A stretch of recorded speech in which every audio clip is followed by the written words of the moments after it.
আজি 10/4/2024 বৰ্ষৰ প্ৰাতঃ মুৰলী।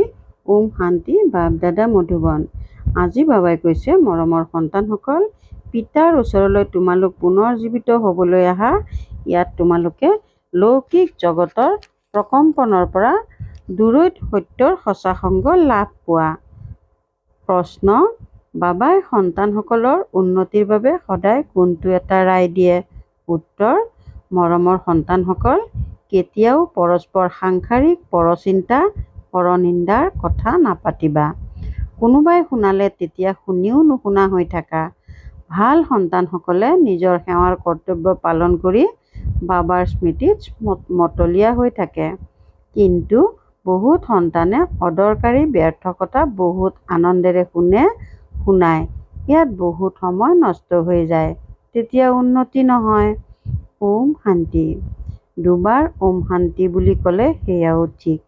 সন্তানসকলক অৰ্থটো বুজাই দিয়া হৈছে। মই আত্মা, শান্ত স্বৰূপ হওঁ।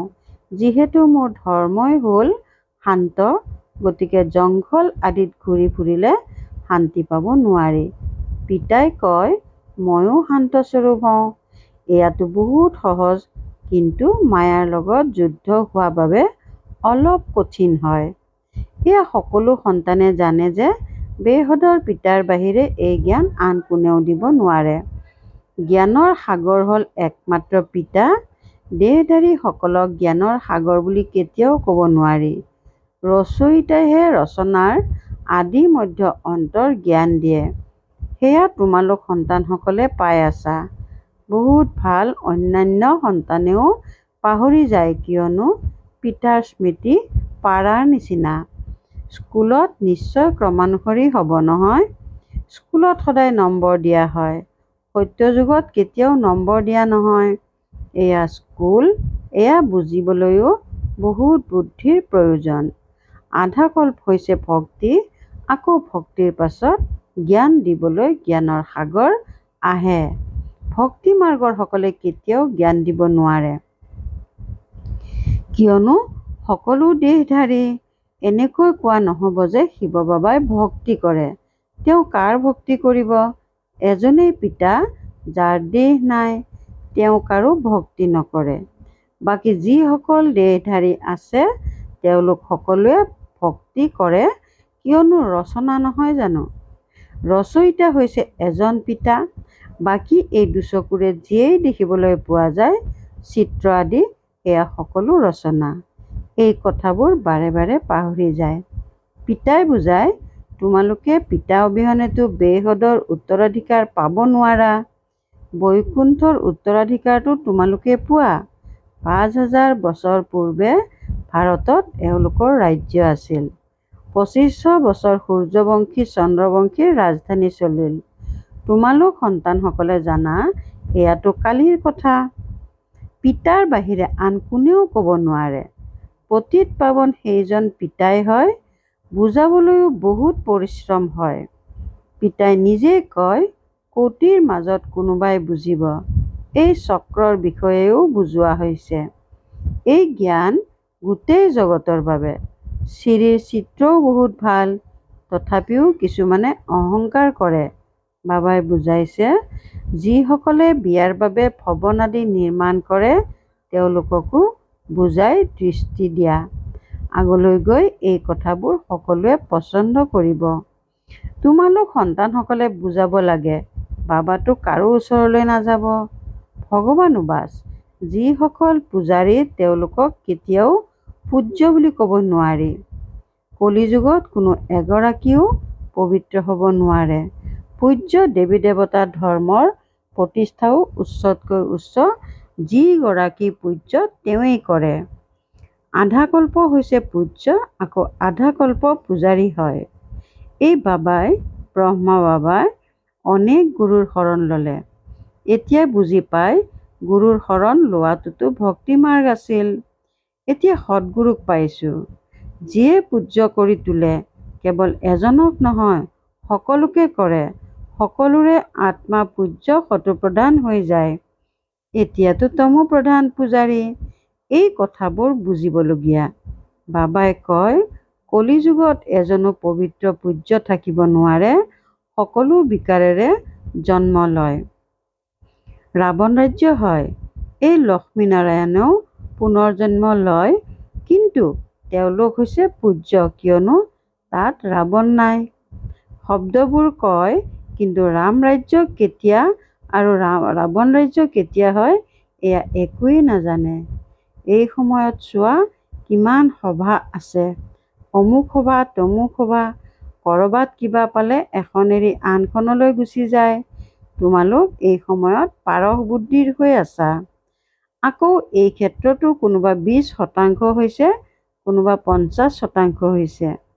পিতাই বুজাইছে, এয়া ৰাজধানী স্থাপনা হৈ আছে, এতিয়া ওপৰৰ পৰাও বাকী থকা আত্মাসকল আহি আছে। চাৰ্কাছত কোনোবা ভাল ভাল ভাৱৰীয়া থাকে, কোনোবা সাধাৰণো হয়। এয়া হ'ল বেহদৰ কথা। সন্তানসকলক কিমান ভালকৈ বুজোৱা হয়।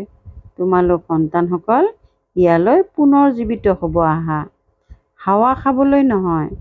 কোনোবাই পাথৰ বুদ্ধিৰ লোকক লৈ আহে, তেতিয়া তেওঁলোকক লৌকিক জগতৰ প্ৰকম্পনতেই থাকে। এতিয়া তোমালোক সন্তানসকলে পিতাৰ শ্ৰীমতেৰে মায়াৰ ওপৰত বিজয় প্ৰাপ্ত কৰা। মায়াই বাৰে বাৰে তোমালোকৰ বুদ্ধি আঁতৰাই দিয়ে। ইয়াততো বাবাই আকৰ্ষিত কৰে। বাবাই কেতিয়াও কোনো ওলোটা কথা নকয়। পিতাটো সত্য হয় নহয়। তোমালোক ইয়াত সত্যৰ সংগত বহি আছা, বাকী সকলো অসত্যৰ সংগত আছে। সেইবোৰক সৎসংগ বুলি কোৱাটো ডাঙৰ ভুল। তোমালোকে জানা সত্য একমাত্ৰ পিতাই হয়। মনুষ্য সত্য পৰমাত্মাৰ পূজা কৰে, কিন্তু এইটো গম নাপায় যে আমি কাৰ পূজা কৰোঁ। সেয়েহে তাকেই অন্ধ শ্ৰদ্ধা বুলি কোৱা হ'ব। আগাখানৰ চোৱা কিমান অনুগামী আছে। তেওঁ যেতিয়া কৰবালৈ যায় তেতিয়া বহুত বস্তু উপহাৰ পায়। হীৰাৰে ওজন কৰে, নহ'লেতো হীৰাৰে কেতিয়াও ওজন কৰিব নোৱাৰি। সত্য যুগত হীৰা মুকুতাটো তোমালোকৰ বাবে পাথ্যৰ তুল্য হয়, যিবোৰ ঘৰত লগোৱা হয়। ইয়াতে কোনো এনেকুৱাই নাই যিয়ে হীৰা দান হিচাপে পায়। মনুষ্যৰ বহুত পইচা আছে, সেইবাবে দান কৰে, কিন্তু সেই দান পাপ আত্মাসকলক কৰাৰ বাবে দেউতাজনৰ ওপৰতো কৰ্মভোগ আহি যায়। অজামিলৰ নিচিনা পাপ আত্মা হৈ যায়। ইয়াত ভগৱানে বহি বুজায়, মনুষ্যই নহয়। সেইবাবে বাবাই কৈছিল, তোমালোকৰ যি চিত্ৰ আছে তাত সদায় লিখা থাকিব লাগে ভগৱানুবাস। সদায় লিখিবা ত্ৰিমূৰ্তি ভগৱানুবাস। কেৱল ভগৱান বুলি ক'লেও মনুষ্য বিভ্ৰান্ত হ'ব। ভগৱানটো হৈছে নিৰাকাৰ, সেইবাবে ত্ৰিমূৰ্তি শব্দটি নিশ্চয় লিখিব লাগে। তাত কেৱল শিৱ বাবা নাই, ব্ৰহ্মা বিষ্ণু শংকৰ তিনিওটা নাম আছে। ব্ৰহ্মা দেৱতাই নমঃ, আকৌ তেওঁক গুৰু বুলিও কয়। শিৱ শংকৰ হৈছে এজন বুলি কৈ দিয়ে। এতিয়া শংকৰে কেনেকৈ জ্ঞান দিব, অমৰ কথাও হয়। তোমালোক সকলো হৈছা পাৰ্বতী। পিতাই তোমালোক সকলো সন্তানক আত্মা বুলি বুজি জ্ঞান দিয়ে। ভক্তিৰ ফল ভগৱানেহে দিয়ে। একমাত্ৰ শিৱ বাবা ঈশ্বৰ ভগৱান আদিও নহয়। শিৱ বাবা শব্দটি অতি মিঠা। পিতাই নিজেই কয়, হে মৰমৰ সন্তানসকল, তেন্তে পিতা হ'ল নহয়। পিতাই বুজায়, আত্মাতেই সংস্কাৰ ধাৰণ হয়। আত্মা নিৰ্লেপ নহয়। নিৰ্লেপ হ'লে পতিত কিয় হয়? নিশ্চয় লেপ লাগে, সেইবাবেতো পতিত হয়। ভ্ৰষ্টাচাৰী বুলি কয়ও, দেৱতাসকল হ'ল শ্ৰেষ্ঠাচাৰী। তেওঁলোকৰ মহিমা গায়, আপুনি সৰ্বগুণ সম্পন্ন, আমি নিজ পাপী, সেইবাবে নিজক দেৱতা বুলি ক'ব নোৱাৰে। এতিয়া পিতাই বহি মনুষ্যক দেৱতা কৰি তোলে। গুৰু নানকৰো গ্ৰন্থত মহিমা আছে। শিখ লোকসকলে কয়, সত শ্ৰী অকাল, যিজন অকাল মূৰ্ত, তেওঁৱেই সঁচা সদ্গুৰু। গতিকে সেই এজনকেই মানিব লাগে। কয় এটা, আকৌ কৰে আন এটা, অৰ্থ একোৱেই নাজানে। এতিয়া পিতা যিজন সদ্গুৰু হয়, অকাল হয়, তেওঁ নিজে বহি বুজায়। তোমালোকৰ মাজতো ক্ৰমানুসৰি আছে। সন্মুখত বহি আছে তথাপিও একো নুবুজে। কোনোবা ইয়াৰ পৰা ওলাল আৰু শেষ। বাবাই মানা কৰে, সন্তানসকল কেতিয়াও সাংসাৰিক পৰচিন্তন পৰনিন্দাৰ কথা নুশুনিবা। বহুতেতো বৰ আনন্দেৰে এনেকুৱা কথা শুনে আৰু শুনায়, পিতাৰ মহাবাক্য পাহৰি যায়। বাস্তৱত যিসকল ভাল সন্তান তেওঁলোকে নিজৰ সেৱাৰ দায়িত্ব পালন কৰি পুনৰ নিজৰ নিচাত মতলীয়া হৈ থাকে। বাবাই বুজাইছে, শ্ৰীকৃষ্ণ আৰু খ্ৰীষ্টানসকলৰ বহুত ভাল সম্পৰ্ক আছে। শ্ৰীকৃষ্ণৰ বাদশ্বাহী থাকে নহয়। লক্ষ্মী নাৰায়ণ নাম পাছত পাইছে। বৈকুণ্ঠ বুলি ক'লে তৎক্ষণাৎ শ্ৰীকৃষ্ণ স্মৃতিলৈ আহিব। লক্ষ্মী নাৰায়ণো স্মৃতিলৈ নাহে, কিয়নো শ্ৰীকৃষ্ণ শিশু হয়, শিশু পবিত্ৰ হয়। তোমালোকে এয়াও সাক্ষাৎকাৰ কৰিছা।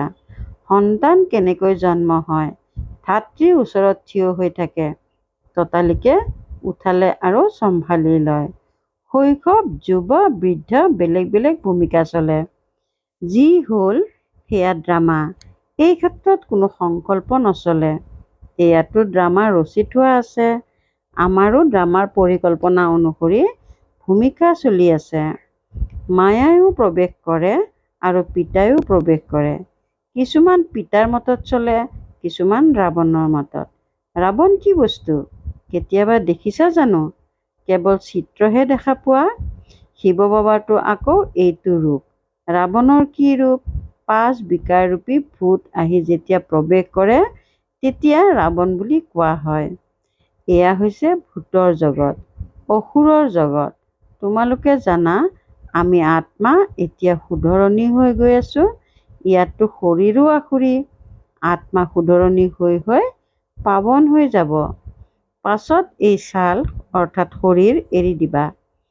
তেতিয়া তোমালোকে শতপ্ৰধান ছাল শৰীৰ পাই যাবা। কাঞ্চন কায়া পবিত্ৰ শৰীৰ পাবা। সেয়াতো তেতিয়া পাবা যেতিয়া আত্মাও কাঞ্চন অৰ্থাৎ পবিত্ৰ হ'ব। সোণ কাঞ্চন হ'লে অলংকাৰো কাঞ্চন হৈ যাব। সোণত খাদ অন্য ধাতুও মিহলি কৰে। এতিয়া তোমালোক সন্তানসকলৰ বুদ্ধিত আদি মধ্য অন্তৰ জ্ঞান ঘূৰি আছে। মনুষ্যই একোৱেই নাজানে। তেওঁলোকে কয়, ঋষি মুনি সকলোৱে নাজানো বুলি কৈ গ'ল। আমি কওঁ, এই লক্ষ্মী নাৰায়ণক সোধা, তেতিয়া এওঁলোকেও নাজানো বুলিয়েই ক'ব। কিন্তু এওঁলোকক সোধাই নহয়, কোনে সুধিব? গুৰুসকলক সোধা হয়। তোমালোকে তেওঁলোকক এইটো প্ৰশ্ন সুধিব পাৰা। তোমালোকে বুজাবলৈ কিমান মগজ খটুওৱা, ডিঙি বেয়া হৈ যায়। পিতাইতো সন্তানসকলকহে শুনাব নহয়। যিসকলে বুজিছে বাকী অন্যসকলৰ লগত অযথা খটুৱাব জানো? ভাল বাৰু, অতি মৰমৰ কৰ্মৰ পাছত মিলিত হোৱা সন্তানসকলৰ প্ৰতি মাতা পিতা বাপ দাদাৰ স্নেহপূৰ্ণ স্মৰণ আৰু সুপ্ৰভাত। আত্মিক পিতাৰ আত্মিক সন্তানসকলক নমস্কাৰ। ধাৰণাৰ বাবে মুখ্য সাৰ 1 নম্বৰ, সেৱাৰ কৰ্তব্য সমাপন কৰি পাছত নিজৰ নিচাত মতলীয়া হৈ থাকিব লাগে। ব্যৰ্থ কথা শুনিবও নালাগে আৰু শুনাবও নালাগে। একমাত্ৰ পিতাৰ মহাবাক্যহে স্মৃতিত ৰাখিব লাগে, সেয়া পাহৰিব নালাগে। 2 নম্বৰ, সদায় আনন্দিত হৈ থাকিবলৈ ৰচয়িতা আৰু ৰচনাৰ জ্ঞান বুদ্ধিত চক্ৰ লগাই থাকিব লাগে, অৰ্থাৎ তেওঁৰেই মন্থন চলি থাকিব লাগে। কোনো কথাত যাতে সংকল্প নচলে তাৰ বাবে ড্ৰামাখনক ভালদৰে বুজি ভূমিকা পালন কৰিব নালাগে। বৰদান, বাবাত সমাহিত কৰি দিওঁতে নিৰন্তৰ সহযোগী হোৱা। প্ৰতিটো চাচত স্নেহ থাকে, প্ৰতিটো চাচত বাবা থাকে। তেওঁলোকে পৰিশ্ৰম কৰিবলগীয়া নহয়। স্মৃতিত হৈছে কেতিয়াও মুখৰ উচ্চাৰণ হ'ব নোৱাৰে। বাবাহে হ'ব। মোৰ বোধ বাবাত সমাহিত যাওক। বাবাৰ ৰাজহাড় বাবাই কৰালে। বাবা সদায় লগত আছে। তোমাৰ লগতেই থাকোঁ। খাওঁ, চলা ফুৰা কৰোঁ, এয়া জাগ্ৰত ৰূপত স্মৃতিত থাকিলে তেতিয়া সহযোগী বুলি কোৱা হ'ব। শ্লোগান: মই বুলি কোৱা মানে মায়াৰূপী মেকুৰীক আহ্বান কৰা। বাবা বুলি কোৱা, তেতিয়া মায়া আঁতৰি যাব। মই বুলি কোৱা মানে মায়াৰূপী মেকুৰীক আহ্বান কৰা। বাবা বুলি কোৱা, তেতিয়া মায়া আঁতৰি যাব। ওম শান্তি।